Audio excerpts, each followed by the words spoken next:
Hi, I'm Sean Becker with Becker Roofing and Exteriors. We're ripping off this roof today in Keller, Texas, just because it had small 1-inch size hail back in March and June. Both of these storms were kind of sleeper storms.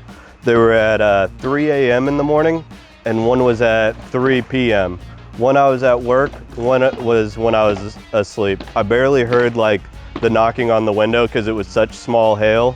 But if your roof is 10 years old or older, I suggest you to get us to look at it, because what we're finding on those old roofs, they're brittle. The other thing is, once we throw on a new roof on this house, the homeowner qualifies for a discount on her insurance.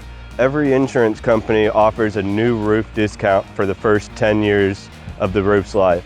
After 10 years, it gets brittle, and even 1-inch hail with 60-mile-an-hour winds can damage it.